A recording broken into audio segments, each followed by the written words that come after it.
Katamarayudu cinema పాటల్ని ఒక్కొక్కటిగా YouTube లో రిలీజ్ చేస్తున్నారు. ఒక్కో పాట బయటకు వచ్చే కొద్దీ సినిమాపై క్రేజ్ పెరగాల్సింది పోయి ఫ్యాన్స్ నీరుగారిపోతున్నారు.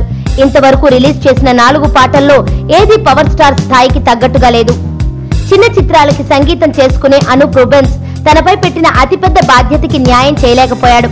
కనీసం మెలడీలతో అయినా అనూప్ ఆకట్టుకోవడం లేదు.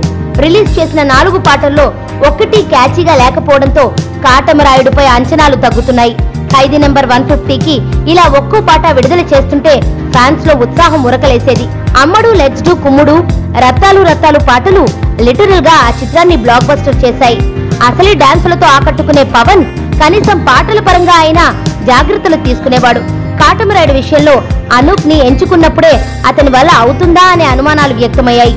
అందుకు తగ్గట్టే అనూప్ ఒక్కో పాటతో మరింతగా క్రేజ్ హరించేస్తున్నాడు. సుబ్బు, నీకు తెలుసా, నాకు ఎర్లీ మార్నింగ్ ఒక కల వచ్చింది. నువ్వు నన్ను జ్యువెలరీ షాప్కి తీసుకెళ్ళి వడ్డానం కొనిచ్చావంట. ఏ టైంకి? గుర్తులేదు సుబ్బు, 5కి అనుకుంటా. అదే మరి 5కి మీ బాబు వచ్చి బిల్లు కట్టినట్టు నాకు కాల్ వచ్చింది.